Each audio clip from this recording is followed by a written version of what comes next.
Charles Bronson was never a mystery because he hid something. He became a mystery because he refused to participate in the rituals people use to make themselves understandable. Most people learn very early that being understood feels safer than being precise. They explain themselves, soften their edges, and adjust their tone not because they are dishonest, but because they are trying to reduce friction. Bronson learned something different. He learned that friction is not always a problem to be solved. Sometimes it is information. Sometimes it tells you exactly where you stand. He grew up in environments where stability mattered more than expression. In places defined by physical labor, economic pressure, and limited margins for error, there was no reward for over-explaining. Words were not tools for connection, they were tools for survival.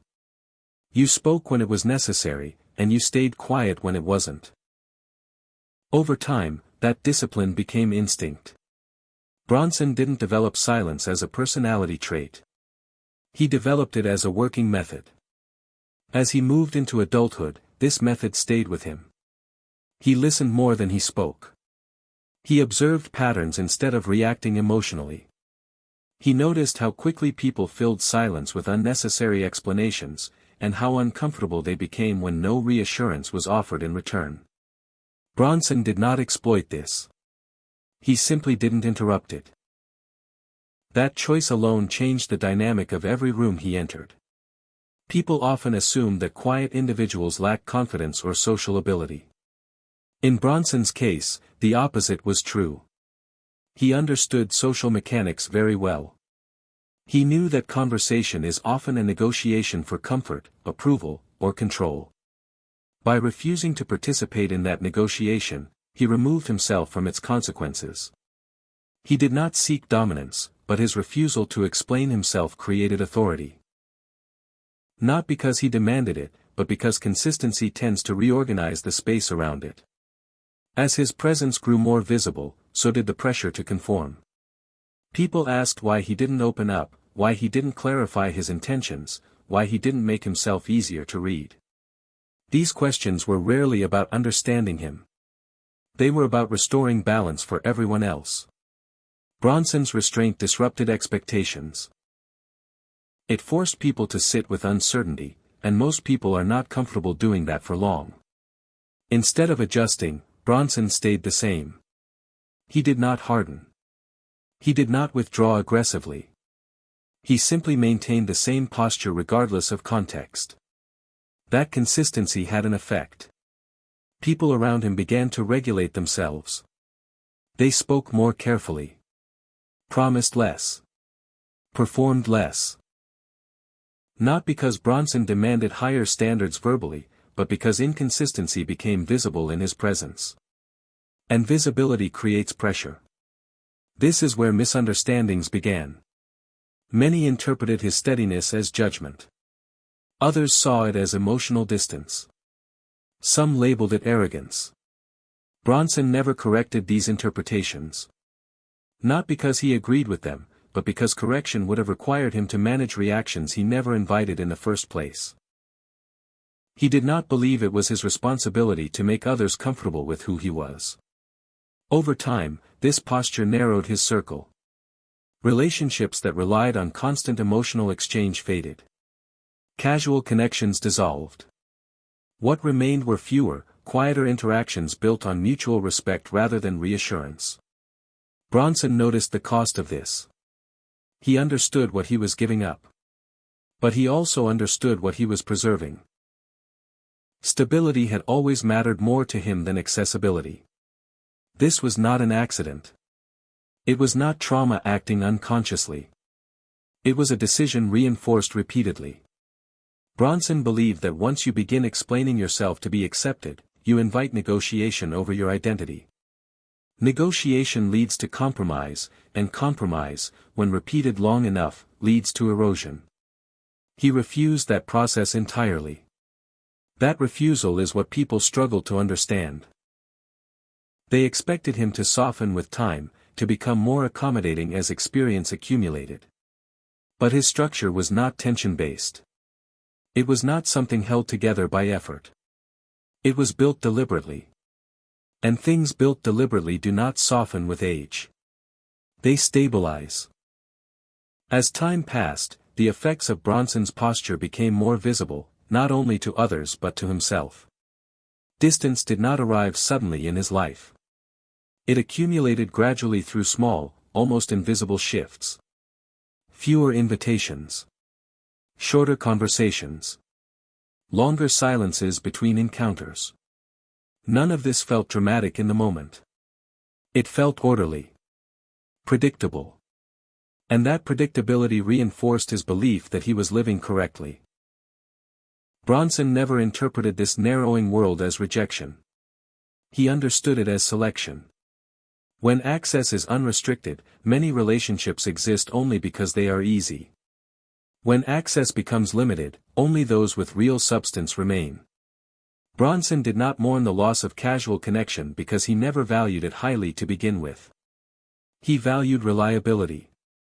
And reliability, in his experience, was rare. However, this approach came with a cost that he did not romanticize. Loneliness, in Bronson's life, was not an emotional crisis. It was a structural outcome. When you remove negotiation, reassurance, and emotional display from your interactions, fewer people remain willing to engage. Not because they are shallow, but because most human connection is built on exchange. Emotion for emotion. Attention for attention. Energy for energy. Bronson stepped outside of that economy. He did not give unless it was necessary. He did not spend unless there was return. He did not open unless there was trust. This model works exceptionally well in dangerous or unstable environments. It preserves resources. It limits exposure. But it functions poorly in intimate ones. Bronson understood that distinction. He simply accepted it rather than correcting for it. People often assume that isolation comes from disappointment or bitterness. In Bronson's case, it came from foresight. He had seen what constant exposure does to people. He had watched men explain themselves into smaller and smaller versions, adjusting their behavior until nothing solid remained. He had seen how the need to be liked slowly erodes personal boundaries. He chose to avoid that erosion entirely. This decision made him difficult to place. He did not seek admiration, but he also did not offer accessibility. He did not perform vulnerability, but he was not emotionally absent. He felt deeply. He simply processed those feelings internally rather than externally. He absorbed emotion into structure instead of releasing it through expression. That absorption made him steady in situations that unsettled others, but it also made him harder to approach. Over time, people stopped trying to reach him. Not angrily. Not dramatically. Quietly. Most did not feel rejected. They felt unnecessary. And feeling unnecessary is often more discouraging than being actively pushed away. Bronson never chased anyone back. Not because he lacked attachment, but because chasing would have required him to negotiate the very boundaries he depended on. This is where misunderstandings deepened. Observers began to assign meaning to his restraint. Some called it coldness. Others labeled it pride. A few interpreted it as judgment. Bronson did not correct these interpretations. Correction would have required explanation, and explanation was precisely what he refused to offer. He believed that once you explain yourself to be understood, you invite others to participate in shaping who you are. That participation, in his view, always came at a cost. It diluted clarity. It softened edges that served a purpose. Bronson preferred to be misread rather than altered. He accepted that people would create narratives around him. He simply did not engage with them. The absence of response became part of the story others told about him, even as he remained unchanged. As his career advanced, this posture only intensified. Increased visibility brought increased pressure to conform emotionally. Public figures are expected to explain themselves, to contextualize their behavior, to reassure audiences that they are relatable. Bronson resisted that expectation completely. He did not provide backstory on demand. He did not offer insight to manage perception. He allowed people to see only what was already visible. This refusal confused many. In a world increasingly dependent on narrative, Bronson offered none. No arc. No confession. No redemption story. Just continuity. That continuity unsettled people because it denied them closure. They wanted explanation. He gave them consistency instead. Consistency forces a choice. Either adapt to it or step away. Most stepped away. Not because Bronson pushed them, but because they could not influence him. Influence is a form of intimacy. Bronson did not allow it lightly. The result was a life that appeared solitary from the outside, but internally felt coherent. He did not mistake coherence for happiness. He understood the difference. Happiness fluctuates. Coherence stabilizes. Bronson chose stability over comfort, structure over ease, alignment over approval. He paid the price willingly, because he understood the alternative. The alternative was to live in constant adjustment, constantly renegotiating his identity to meet expectations he never agreed to in the first place. This is why he never returned to what he left behind. Not people. Not places. Not systems. Returning would have meant explaining. And explaining would have meant compromise. As the years went on, what separated Bronson from others was no longer his silence alone, but his refusal to reinterpret his past in order to make it more acceptable. Many people, especially those who gain visibility, eventually rewrite their own history. They soften the harder edges, explain away decisions, and frame earlier rigidity as immaturity that was later corrected. Bronson never did this. He did not revisit his earlier choices to justify them. He treated them as finished decisions, not drafts that required revision. This became especially clear when people expected him to return to environments he had deliberately left. To explain why he walked away. To contextualize his distance. To reassure others that his absence was not personal. Bronson understood what these requests actually meant. They were not invitations to reflect. They were invitations to re-enter systems of expectation he had already rejected. Returning would have required participation, and participation would have required explanation. He had no interest in either. Bronson believed that once you explain why you left, you implicitly accept that leaving required justification. He rejected that premise entirely. Leaving, for him, was not a dramatic act. It was a structural correction. When something no longer aligned with how he needed to live, he removed himself from it. There was no emotional statement attached. No symbolic closure. Just departure. This approach made him difficult to reconcile for people who relied on narrative. Narratives require arcs. Departure requires explanation. Bronson offered neither. He did not frame his life as a story meant to be understood by others. He treated it as a system meant to function for himself. That distinction matters more than it appears. People often assume that refusal to explain comes from defensiveness or fear of scrutiny. In Bronson's case, it came from confidence in his own reasoning. He did not need external validation to confirm decisions he had already tested against reality. He had lived with the consequences of his choices long enough to know they were sustainable. That made outside commentary irrelevant. This is also why he never softened his public posture. Public softening often functions as reassurance. It tells audiences that the person they are observing is still accessible, still adjustable, still open to reinterpretation.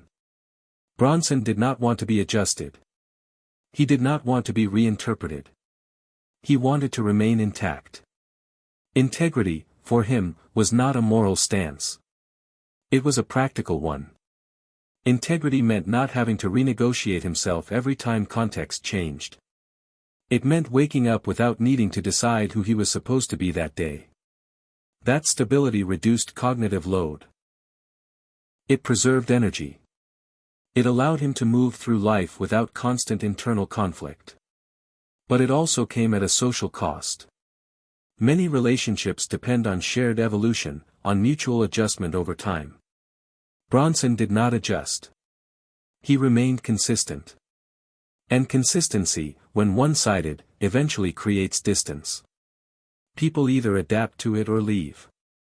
Most leave. Not because they are rejected, but because they cannot influence the outcome. Bronson accepted this pattern without resentment. He did not see it as failure. He saw it as sorting. Those who remained understood his boundaries without needing them explained. Those who left were not wrong. They simply required a different type of exchange than he was willing to provide. As cultural expectations shifted toward greater emotional transparency, Bronson's posture appeared increasingly anachronistic. He did not perform vulnerability. He did not externalize internal states. He did not narrate his inner life for public consumption. This refusal was often misinterpreted as emotional limitation. In reality, it was emotional containment. Containment is different from suppression. Suppression denies emotion. Containment manages it. Bronson felt deeply, but he did not outsource emotional processing to others. He handled it privately, through structure rather than disclosure. This made him resilient in ways that were not immediately visible. However, resilience without display often goes unrecognized. People value what they can see. Emotional restraint is difficult to measure. As a result, many underestimated him. They assumed distance meant emptiness. They assumed quiet meant lack. They assumed refusal to explain meant inability to do so.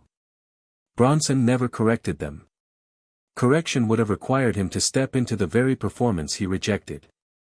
He preferred to let misunderstanding stand rather than compromise coherence. Over time, this decision became irreversible. Once you live long enough without explanation, offering one later feels artificial. Bronson understood that too. So he didn't start. This is why, even later in life, he did not provide the kind of reflections people expected. No grand summations. No emotional reconciliations. No reinterpretations of his choices. He did not offer insight to bring others closer. He remained exactly where he had always been. Not stuck. Not rigid. Just aligned. By the time people began asking why Charles Bronson never returned, the answer had already become invisible to them. They assumed return was the natural conclusion to distance, that separation was temporary by default, and that time eventually softened all decisions. Bronson did not share that assumption. For him, distance was not a pause. It was a resolution. Once a choice proved structurally sound, there was no reason to revisit it emotionally. He understood something most people avoid confronting. Going back is rarely about reconciliation. It is about relief. Relief from discomfort, from uncertainty, from the tension created by unfinished narratives. People want return because it restores a sense of continuity. Bronson did not need that continuity. He had already built his own. Returning would have required explanation. Explanation would have required reinterpretation. Reinterpretation would have required him to frame his earlier decisions as provisional rather than deliberate. That framing would have been dishonest. Bronson did not believe in dishonesty disguised as growth. He believed growth meant standing by decisions that continued to function under pressure. Many people evolve by softening. Bronson evolved by refining. He removed what did not serve him. He reinforced what did. Over time, this process produced a life that appeared narrow from the outside but felt stable from within. He did not mistake expansion for progress. He measured progress by reduction. Fewer obligations.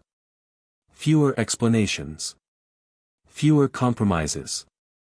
This is why he never embraced the expectation to become more accessible with age. Accessibility was not his goal. Coherence was. He wanted his internal structure to remain legible to himself, not negotiable to others. That required limits. And limits, once set, tend to offend those who benefit from their absence. People often asked why he never tried to be better understood. The assumption behind that question was that misunderstanding is inherently negative. Bronson did not agree. He believed misunderstanding was preferable to misalignment. Being understood for the wrong reasons felt more dangerous than not being understood at all. At least misunderstanding left his structure intact. This belief shaped how he approached everything. Work. Relationships. Public perception. He did not attempt to manage reactions. He did not curate accessibility. He allowed people to interpret him freely and live with the results of those interpretations. That approach filtered out those who needed reassurance and preserved those who valued consistency. By the end, there was no dramatic refusal, no final declaration, no moment where he consciously decided to remain distant forever. The distance simply remained because nothing justified changing it. His life functioned. His choices held. His internal logic stayed consistent across decades. There was no crisis forcing revision. That is what many people fail to understand. Change is not inevitable. Only instability forces it. Bronson did not live in instability. He had built a system resilient enough to absorb time without collapsing. That system did not require validation. It did not require approval. It required maintenance. And maintenance, unlike performance, is quiet. So when people say he walked away, they misunderstand the direction of his movement. He did not walk away from anything. He walked toward alignment and stopped when he reached it. Everything else moved around him. This is why he never offered closure. Closure is for observers, not participants. Bronson had already closed the loop internally. He did not need to narrate it. He did not need to translate it. He did not need to justify it. He lived with the consequences instead. And that, more than silence, more than distance, more than refusal, is what defined him. Not the absence of explanation. But the presence of conviction.